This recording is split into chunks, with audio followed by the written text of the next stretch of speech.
Salve, salve galera, é uma honra estar aqui com vocês para mais uma aula de filosofia.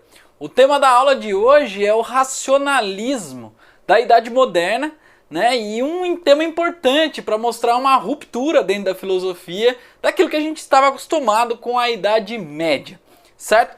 Então, quando a gente fala em racionalismo, nós não podemos esquecer do grande nome dessa filosofia que é René Descartes. Então vamos nessa? Aproveita, curta o vídeo, siga nosso canal e depois faça um comentário no chat para que a gente possa interagir, certo? Bom, para a gente falar do René Descartes, nós precisamos entender aqui o contexto histórico, né? Ele nasceu no final do século XVI e vai viver boa parte da sua vida no século XVII.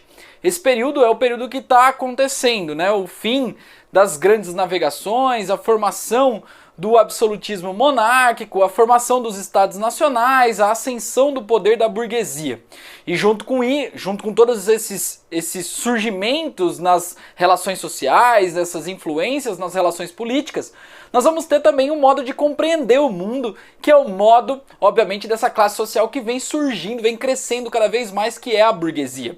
Não dá pra gente não falar da burguesia, né, se a gente não lembrar de quais aspectos são fundamentais para a sua vida.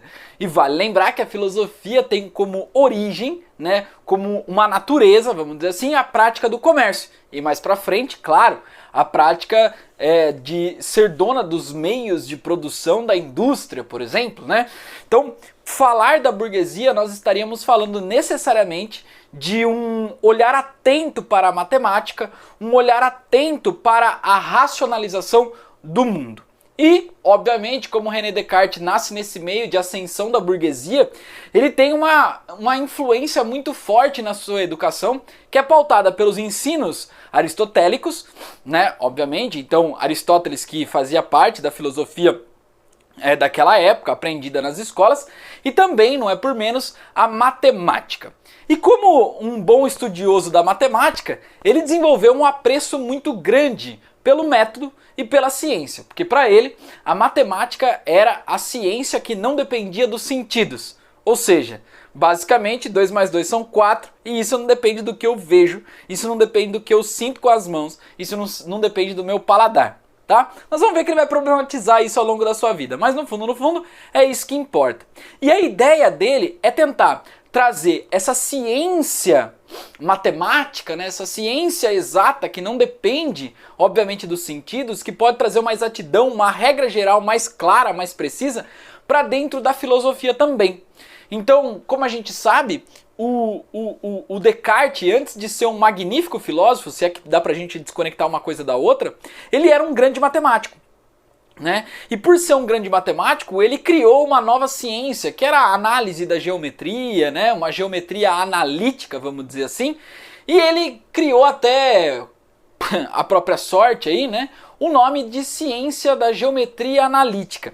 E essa ciência, com a análise do sistema cartesiano, que é um sistema preciso de resoluções de grandes equações da matemática, ele queria trazer também para a filosofia, para trazer certa materialidade para a filosofia, certa exatidão para a filosofia. Então, logo que ele desenvolve esse discurso, esse método matemático, ele vai tentar também incorporar esse método em outros aspectos da vida humana. E, obviamente, para ele, a filosofia estava presente em todas as ciências, né, porque é esse lance da dúvida, né, e para fazer ciência, necessariamente, a gente precisa da dúvida. Então, ele vai tentar incorporar esse método matemático para dentro da filosofia. A grande obra do René Descartes aí é o Discurso do Método, né, que foi publicado em 1637, e ele cria ali a base de um novo método pautada em 4 regras gerais. A primeira regra, e guarde muito bem isso que é importante, né, é a regra da evidência. Ou seja, aquilo que não pode ser duvidado. Ou seja, ele está criando um método para chegar até uma verdade indubitável. Ou seja, uma verdade absoluta, uma verdade que não cabe questionamento. Então, para se criar esse método, é preciso que a primeira regra dele seja pautada naquilo que não pode ser duvidado. Ou seja, é preciso encontrar alguma coisa que não se duvide. A segunda é uma regra pautada na análise. Ou seja, para a gente dividir um problema muito complexo, nós precisamos dividir esse problema complexo em partes menores, porque as partes menores nos auxiliam, obviamente, a entender a complexidade do todo. Isso, veja, é uma coisa importante que está no nosso dia a dia até os dias de hoje. A terceira regra é uma regra da síntese, ou seja, o raciocínio do simples ao complexo. Ou seja, vamos com calma, não começamos abraçando um caminhão para depois abraçar um carro. Vamos começar abraçando algo pequeno, para depois a gente abraçar um carro e depois entender o funcionamento de um caminhão, tá?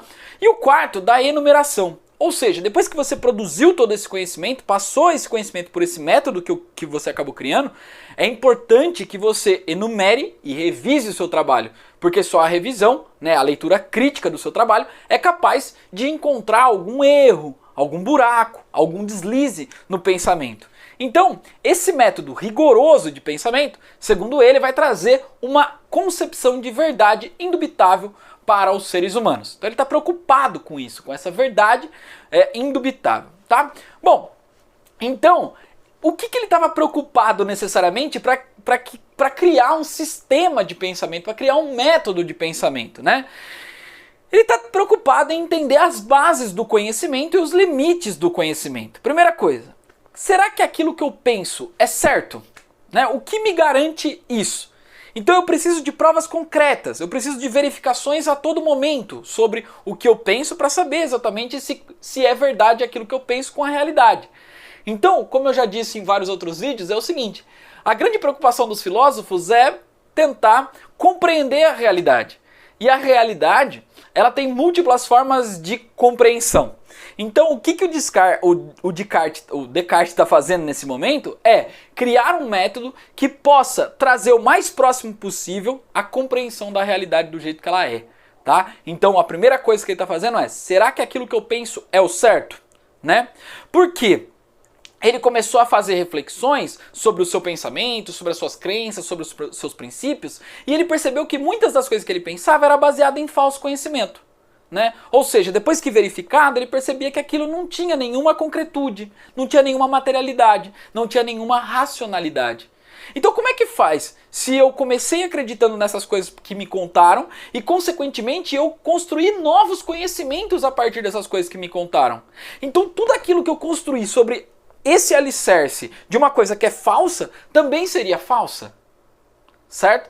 Então ele está muito preocupado com isso. É preciso construir alicerces, né, que sejam verdadeiros, alicerces que sejam fortes, tá? Bom, então como começar a pensar em algo concreto, né? É esse o grande lance, né? Então a primeira coisa é, eu preciso pensar em algo que não se dá para duvidar. Ou seja, que eu preciso ter certeza. Então a primeira base que eu tenho aí é a regra da evidência. Que é aqui que eu coloquei para vocês. Ó. Aquilo que não pode ser duvidado. Bom, aquilo que não pode ser duvidado. Ou seja, eu já elimino uma específica fonte de conhecimento que são os sentidos.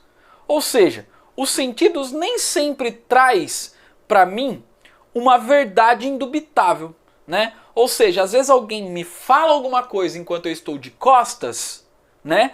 E aí eu não consigo, parece que às vezes eu penso que ele esteja perto, parece que eu posso acreditar que ele esteja longe, eu não tenho certeza, né? Às vezes eu vi alguma coisa de relance e esse relance, por exemplo, não é necessariamente a realidade. Às vezes eu estou doente, por exemplo, e eu tenho um prato de comida maravilhoso, daquele que eu mais gosto, e quando eu estou doente, aquilo parece não fazer sentido para mim, parece estar meio insosso. Então os sentidos, para o Descartes, ele não é uma fonte confiável do conhecimento, tá? Porque eles podem falhar. Claro que nem tudo que é percebido pelo sentido é falso ou falho. Mas se ele pode falhar, eu não posso usar como uma fonte de conhecimento indubitável.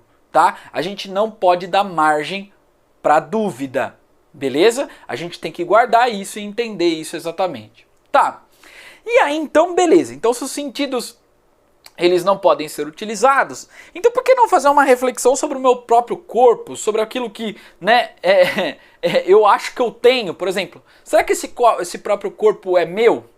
né? Eu sei que eu estou fazendo isso exatamente nesse momento, né? Mas o que me garante que eu esteja fazendo isso de fato? Então veja que ele radicaliza a dúvida, né?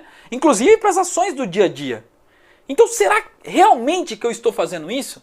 Ou será, e aí você entra numa paranoia profunda, ou será que eu não estou vivendo um sonho? Ele chega a fazer essa reflexão. Será que tudo que nós estamos realizando aqui não é um sonho? Né? Então veja que o Descartes, ele leva a dúvida até as últimas consequências. Ou seja, até as suas ações que você pode ter a mais certeza absoluta, ele leva até as últimas consequências para ver se tem algo de concreto que possa possibilitar essa verdade indubitável. Então, para ele, só existe uma ciência apenas, né, que não é afetada pela dúvida, que é a ciência matemática. Então 2 mais 2 é 4, né? Mas ele pensa, será mesmo que 2 mais 2 é 4? Então ele acredita que a matemática traz essa certeza indubitável, porque na matemática é possível enxergar, né, as dimensões daquilo que eu estou dizendo, os números, o comprimento, a largura, e por isso que o sistema cartesiano trabalha exatamente com isso, né? Porque você concretiza aquilo que está numa experiência e numa equação matemática. Então o que ele quer trazer é a concretização daquilo que se pensa, tá? Então utilizar a matemática é fundamental para isso. Mesmo ele falando assim que às vezes pode existir um Deus maligno, né? Que pode até estar te enganando, na verdade, porque às vezes a gente tem uma crença de que 2 mais 2 é 4, mas no fundo 2 mais 2 é 5. Então a dúvida, para ele, é um instrumento, um método para chegar aonde realmente quer. Ou seja, encontrar uma verdade indubitável. Ou seja, a gente só chega à verdade se essa verdade passar pelo crivo da dúvida. Certo? Então encontrar um conhecimento que se mostre imune à dúvida é a grande razão do viver de Descartes, tá? E que, obviamente, depois que eu consegui esse conhecimento, eu consegui alcançar esse conhecimento que prova, né, estar imune à dúvida, aí sim eu posso tornar ele um alicerce para todos os novos conhecimentos. E aí então vem essa grande frase do Descartes, que é o cogito ergo sum. O que isso significa? O penso, logo existo. Tá? Então o que ele está dizendo na verdade é que é impossível duvidar do fato que eu estou duvidando, ou seja, do que eu estou pensando. Ou seja, a dúvida é a única verdade que existe. Então, se eu estou duvidando de algo, significa que isso é real. Se isso é real, significa que eu estou pensando, porque só duvida quem pensa. Então, se eu estou pensando e se a dúvida é algo concreto, quem pensa, obviamente, existe. Certo? Então, quem duvida, logo existe.